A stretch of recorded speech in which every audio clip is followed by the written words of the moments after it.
इच्छाधारी नागिन अपने पति नागदेव को दोबारा जीवित करने के लिए एक बहुत बड़ा फैसला ले चुकी है। जब बाबा इच्छाधारी नागिन से कहते हैं तुम्हारा पति नागदेव को दोबारा पुनर्वा जन्म मिल सकता है, यह बात सुनकर इच्छाधारी नागिन बहुत खुश होती है। लेकिन बाबा एक कारण भी बताते हैं। इच्छाधारी नागिन बाबा से कारण पूछती है तो बाबा कहते हैं तुम्हें एक इंसान का बलि देना होगा और दूसरी तरफ तुम्हें नागमणि भी लाना होगा। जब तक एक इंसान का बलि नहीं दोगी और नागमणि का सहायता नहीं लोगी तब तक तुम्हारा पति नागदेव जीवित दोबारा नहीं होगा, क्योंकि इस किताब में लिखा है।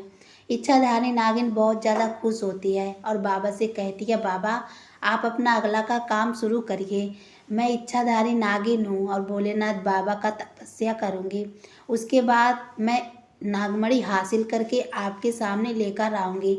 और रह गई बलि देने वाली बात, तो मैं दिव्यम का बलि देकर अपने पति नागदेव को दोबारा जीवित करूंगी, क्योंकि दिव्यम के वजह से मेरा पति नागदेव मुझसे बिछड़ चुका है। तो दिव्यम के वजह से ही मैं अपने पति नागदेव को दोबारा पाऊंगी। अपडेट सबसे पहले देखने के लिए चैनल को सब्सक्राइब कर लीजिए ताकि आप रोजाना सीरियल से रिलेटेड अपडेट सबसे पहले देख सकें। मन अति सुंदर सीरियल कमेंट रैक में दिव्यम और राधिका के ऊपर टूट चुका है दुखों का पहाड़, क्योंकि इच्छाधारी नागिन अब दिव्यम को जान से मारने के लिए प्लान बना चुकी है। बल्कि अपने पति नागदेव को दोबारा जीवित करने के लिए राधिका के पति दिव्यम का बलि देने के लिए इच्छाधारी नागिन तैयार हो चुकी है। इच्छाधारी नागिन बाबा से कहती है बाबा आप अपना काम शुरू करिए, मैं अब बंसल घर जाती हूँ, क्योंकि जब तक मैं बंसल घर में नहीं रहूँगी तब तक मैं दिव्यम का बलि नहीं दे पाऊँगी। मुझे किसी भी तरीके से दिव्यम को इस जगह तक लाना होगा। इच्छाधारी नागिन बंसलगढ़ चली जाती है और सीधे सुजाता के पास जाकर कहती है अगर तुम अपने बेटे को जिंदा देखना चाहती हो तो तुम्हें इस एड्रेस पर दिव्यम को भेजना होगा। अगर तुमने इस बार दिव्यम को उस एड्रेस पर नहीं भेजा तो मैं एक एक करके पूरे बंसल परिवार वालों का जान ले लूँगी और अपना जहर सारे के शरीर में डाल दूँगी। सुजाता इच्छाधारी नागिन के सामने हाथ जोड़ने लगती है और कहती है प्लीज़ नियति तुम ऐसा कुछ भी मत करना, मैं पूरी कोशिश करूँगी अपने बेटे दिव्यम को उस जगह पर भेजने के लिए। इच्छाधारी नागिन सुजाता से कहती है ठीक है, इस बार तुम अपना वादा पूरा करना।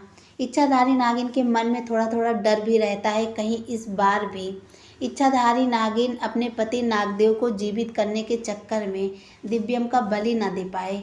अगर दिव्यम का बलि नहीं दे पाएगी तो इच्छाधारी नागिन का पति नागदेव जीवित नहीं होगा।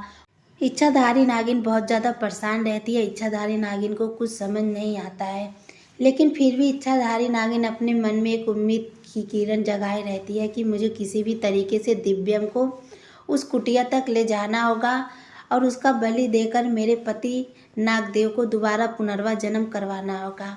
मन अति सुंदर सीरियल कमेंट रैक में आगे आप सभी को देखने को मिलेगा।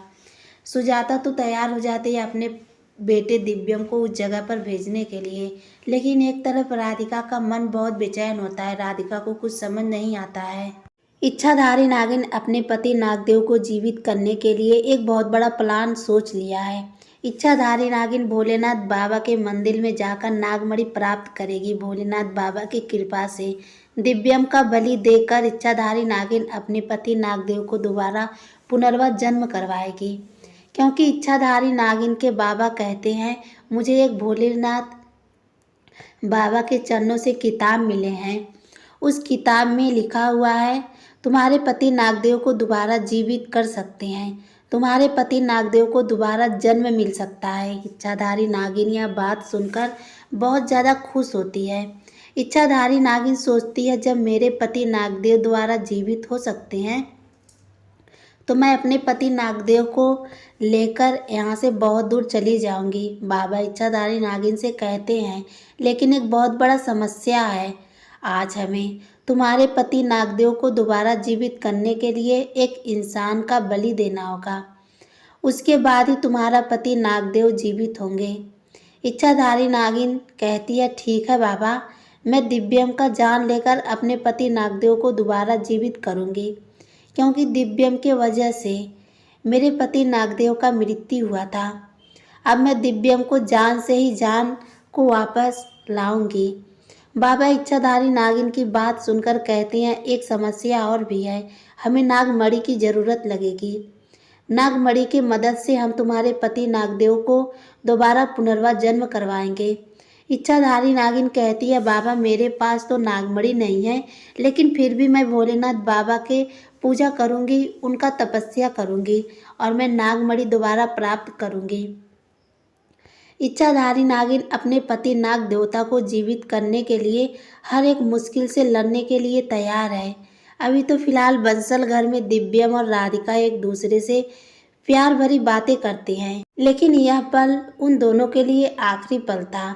मन अति सुंदर सीरियल कमेंट ट्रैक में आगे आप सभी को देखने को मिलेगा। इच्छाधारी नागिन अपने पति नाग देवता को दोबारा जीवित करने के लिए दिव्यम को दोबारा जान से मारने की कोशिश करेगी।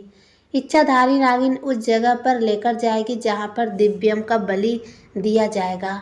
सुजाता से इच्छाधारी नागिन कहती है, एक बार अपने बेटे दिव्यम को उस जगह पर भेज दो ताकि मैं तुम्हारे बेटे दिव्यम से अकेले में बात करके यह पता लगा सकूं कि मेरे पति नाग देवता को किसने मारा। सुजाता अपने परिवार वालों को बचाने के लिए इच्छाधारी नागिन से कहती है, ठीक है, मैं अपने बेटे दिव्यम को उस एड्रेस पर भेज दूंगी जहां तुम दोबारा बुला रही हो। इस बार इच्छाधारी नागिन दिव्यम को पूरा जान से मारने का प्लान बना लेती है, लेकिन क्या इच्छाधारी नागिन अपने प्लान में कामयाब हो पाएगी? आप लोग अपनी राय कमेंट बॉक्स में ज़रूर बताइएगा। लेकिन सच तो यह है, राधिका अपने पति दिव्यम को बचाने के लिए किसी भी हद तक जा सकती है। एक तरफ इच्छाधारी नागिन भोलेनाथ बाबा का पूजा करती है नागमणि वापस पाने के लिए, उधर राधिका अपने पति दिव्यम को लेकर भोलेनाथ बाबा के सामने आराधना करती है कि मेरे पति दिव्यम को कुछ होना नहीं चाहिए, मेरा पति दिव्यम कहीं भी हो, सुरक्षित हो। भोलेनाथ बाबा मुझे कुछ आशीर्वाद दीजिए ताकि मैं अपने पति दिव्यम तक पहुंच सकूं। इच्छाधारी नागिन राधिका के पति दिव्यम को अपने पास ले जा चुकी है, उसका बलि देकर अपने नाग देवता को वापस सिद्धि प्राप्त करने के लिए। लेकिन इच्छाधारी नागिन का भी कोई भी मनोकामना पूरा नहीं होता है। अगर इच्छाधारी नागिन भोलेनाथ बाबा का पूजा करके सिद्धि प्राप्त कर सकती है, उनसे आशीर्वाद ले सकती है, तो इधर राधिका भी चुप बैठने वालों में से नहीं है। राधिका भी भोलेनाथ बाबा का पूजा करके उनका आशीर्वाद ले सकती है और अपने प्लान में कामयाब हो सकती है। इच्छाधारी नागिन दिव्यम को बेहोश कर चुकी थी ताकि दिव्यम को बलि लेने में कोई भी परेशानी ना हो। भोलेनाथ बाबा के कृपा से राधिका को इशारा मिल जाता है दिव्यम तक पहुंचने का। उधर इच्छाधारी नागिन के बाबा अपना पूजा जारी रखते हैं क्योंकि इच्छाधारी नागिन नागमणि भी प्राप्त कर लेती है और दिव्यम को भी उस जगह पर ले जाती है जहां बाबा बलि देकर इच्छाधारी नागिन के पति नाग देवता को दोबारा जीवित करेंगे। मन अति सुंदर सीरियल कमिंग ट्रैक में एक बहुत बड़ा मोड़ आ चुका है।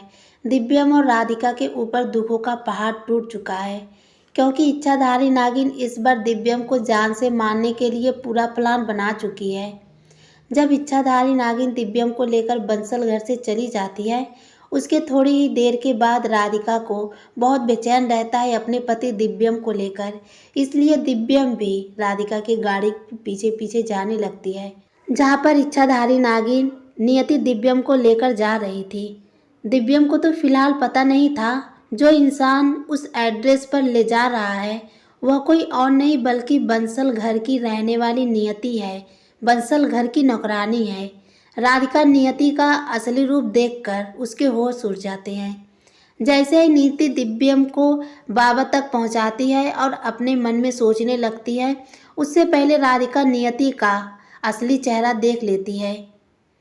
तब राधिका सोचने लगती है, इसका मतलब जिस इंसान का एक्सीडेंट हुआ था वह कोई मामूली इंसान नहीं था बल्कि एक इच्छाधारी नाग था। जो इच्छाधारी नागिन मेरे पति दिव्यम को जान से मारने के लिए अपना बदला पूरा करने के लिए हमारे घर में आकर रह रही थी नौकरानी बनकर।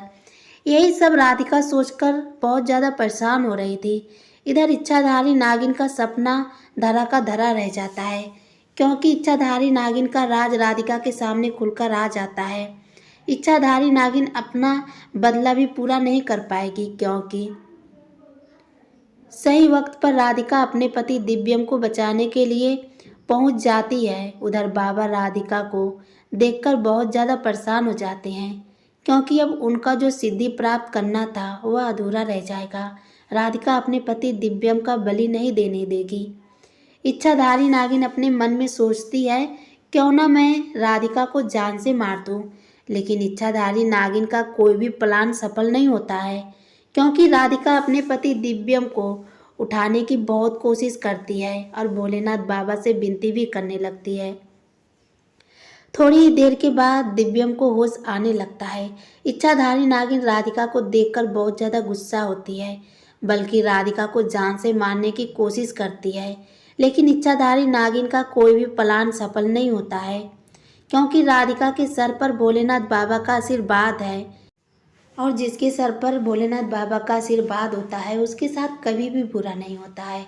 इच्छाधारी नागिन और राधिका में लड़ाई होने लगती है। इच्छाधारी नागिन राधिका से कहती है, तुम हमारे बीच से चली जाओ, क्योंकि तुम्हारा पति दिव्यम मेरे पति नागदेव का जान लिया था, एक्सीडेंट किया था, इसलिए मैं तुम्हारे पति दिव्यम का बलि देकर अपने पति नाग देवता को दोबारा पुनर्जन्म करवाऊंगी। यह बात राधिका सोचकर इच्छाधारी नागिन से कहती है, तुम्हारा यह मनोकामना कभी पूर्ण नहीं होगा, क्योंकि तुम मेरे पति दिव्यम को मार रही हो और मेरा पति दिव्यम निर्दोष है। इच्छाधारी नागिन राधिका की बात सुनकर कहती है, तुम्हारा पति निर्दोष नहीं है, तुम्हारा पति मेरे पति नागदेव को जान से मारा है, एक्सीडेंट किया है, इस वजह से तेरा पति दिव्यम का मरना निश्चित है। राधिका यह बात सुनकर बहुत ज़्यादा गुस्सा हो जाती है। इच्छाधारी नागिन से कहती है, अगर तुमने दोबारा मेरे पति दिव्यम को जान से मारने वाली बात की तो मुझसे बुरा कोई नहीं होगा। इच्छाधारी नागिन सांप का रूप ले लेती है और राधिका को डसने जाती है, क्योंकि अपने पति नागदेव को जीवित करने के लिए इच्छाधारी नागिन किसी भी हद तक जा सकती है और किसी का जान ले भी सकती है, चाहे वो भगदारी हो, चाहे वह सही इंसान हो। लेकिन भोलेनाथ बाबा राधिका के साथ कभी बुरा नहीं होने देंगे, क्योंकि राधिका का इसमें कोई भी गलती नहीं था और दिव्यम का भी इसमें कोई गलती नहीं था, इसलिए भोलेनाथ बाबा राधिका का साथ देते हैं। राधिका इच्छाधारी नागिन के सामने हाथ जोड़ने लगती है और विनती करने लगती है, देखो मुझसे तुम्हारी कोई दुश्मनी नहीं है। हाँ, मानते हैं उस दिन तुम्हारा पति गलती से आया था, कोई जानकर तुम्हारे पति नाग देवता को नहीं मारा था। हम तो वैसे भी नाग लोग का बहुत मान सम्मान करते हैं। इच्छाधारी नागिन राधिका की बात को सुनने के लिए तैयार नहीं होती है। इच्छाधारी नागिन अपने पति नाग देवता को पुनर्जन्म करवाने के लिए किसी को जान ले सकती है, इसलिए इच्छाधारी नागिन पूरा प्लान बना चुकी थी दिव्यम को जान से मारने के लिए। लेकिन राधिका भी ठान चुकी थी अपने पति दिव्यम को इच्छाधारी नागिन से बचाने के लिए। इच्छाधारी नागिन दिव्यम के हाथ से रक्षा कवच कलावा खोल चुकी थी, लेकिन राधिका अपने हाथों से खोलकर दिव्यम के हाथों में बांध देती है। उसके बाद इच्छाधारी नागिन दिव्यम का कुछ बिगाड़ नहीं पाती है। उधर सपेरा बीन वाला बाबा इच्छाधारी नागिन से कहता है, जल्द से जल्द इस इंसान का बलि देना होगा और नागमणि के शक्ति से तुम्हारे इस नाग देवता को जीवित करना होगा।